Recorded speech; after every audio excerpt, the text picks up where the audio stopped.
Imagine this for a second. What if the most romantic thing you could ever say to someone isn't sweet, isn't comforting, isn't even gentle, but something that could make them freeze, question themselves, and quietly wonder whether they're safe with you or not?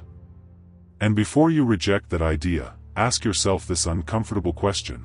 How many relationships have you seen rot not because love disappeared, but because respect slowly died while everyone pretended nothing was wrong? If that question makes you uneasy, good, because this story is about you, about the things we call romance, and about the silent bargains we make that end up costing us years of our lives. Most people don't lose love in one dramatic explosion.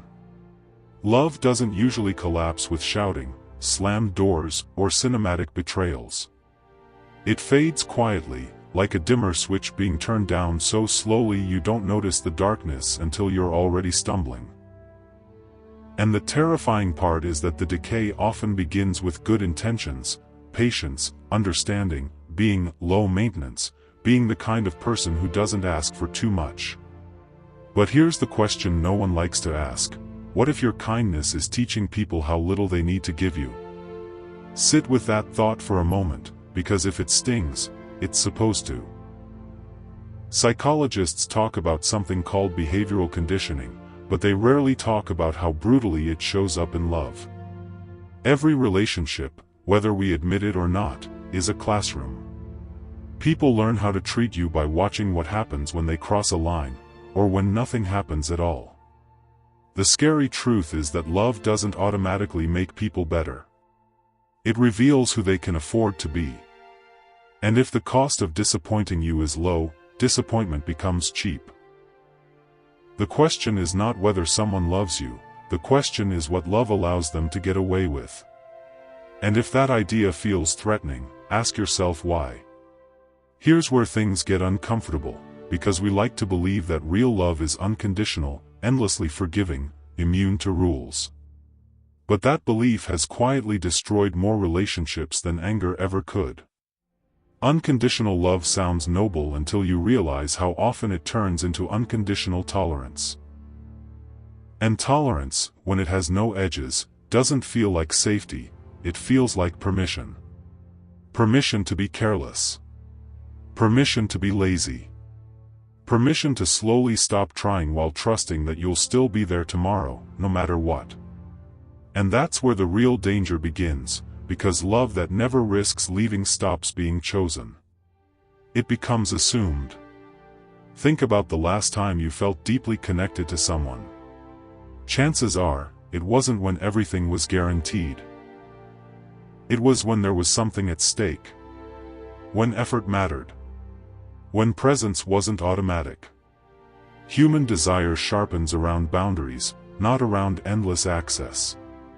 Yet we're taught the opposite. That drawing a line is cruel, that standards are threats, that consequences are unromantic. But what if the opposite is true? What if the most romantic thing you can do is refuse to participate in a love that erases you? There's a reason children don't feel safe with adults who let them do anything. Total freedom doesn't feel like love, it feels like abandonment in disguise. The same psychology applies to adults, even though we pretend it doesn't. We relax when we know someone will stop us before we ruin ourselves. We feel held when someone cares enough to say, "This matters." And yet in romantic relationships, we're terrified of doing exactly that. We think if we insist on respect, we'll scare love away. But here's the quiet truth no one tells you. Love that runs from boundaries was never planning to protect you. At some point, every relationship reaches a fork in the road. One path leads toward mutual growth, the other toward quiet resentment. And the difference between those paths is almost never passion, it's expectation. Expectation is the invisible architecture of intimacy. It determines how conflicts are handled, how apologies happen, how effort is sustained when novelty fades. When expectations are vague, people fill the gaps with convenience.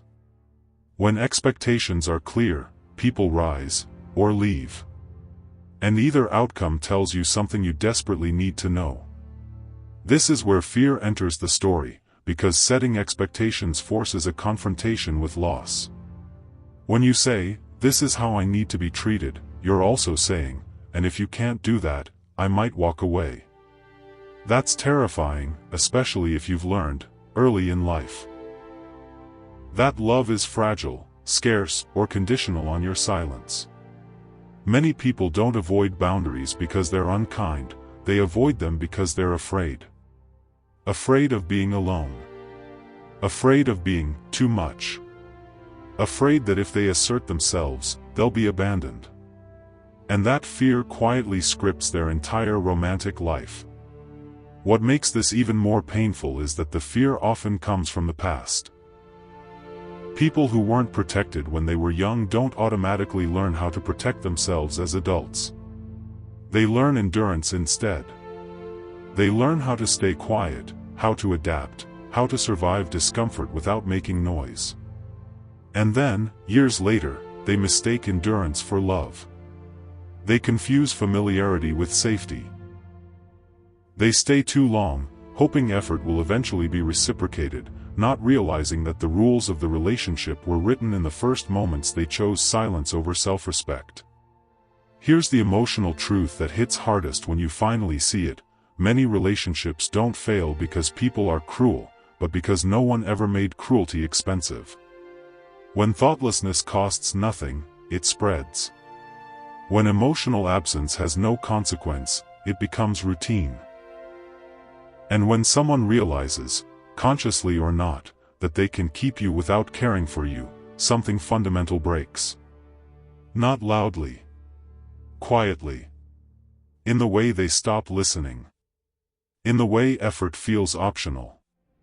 In the way love becomes background noise instead of a living thing. But here's the twist, and this is where curiosity should pull you closer instead of pushing you away. When people know there are real consequences, they often feel relieved, not threatened. It's exhausting to be with someone who never pushes you to be better, who never insists on care, who never calls you back to your values. Boundaries don't just protect the person setting them, they protect the relationship from drifting into something shallow and forgettable. They act like guardrails, not cages. And without guardrails, even the most beautiful road eventually becomes dangerous. This reframes romance entirely. Romance stops being about promises of forever and becomes about commitments to quality. Not, "I'll always be here," but "I'll be here only if we treat each other well." That shift sounds subtle, but it changes everything. It transforms love from a hostage situation into a choice made again and again. And choice is where desire lives. Choice is where respect breathes. Choice is what keeps love awake instead of anesthetized by certainty. There's an emotional peak hidden here, and it's not a comforting one. The harsh truth is that if someone only treats you well because they're afraid of losing you, that doesn't mean the love is fake, it means the love is human. We are not saints. We are creatures of feedback.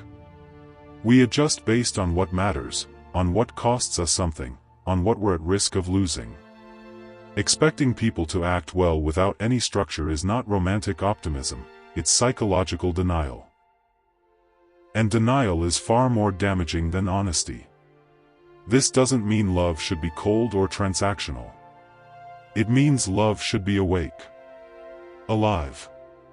Aware of its own fragility. Real romance isn't blind devotion, it's conscious participation.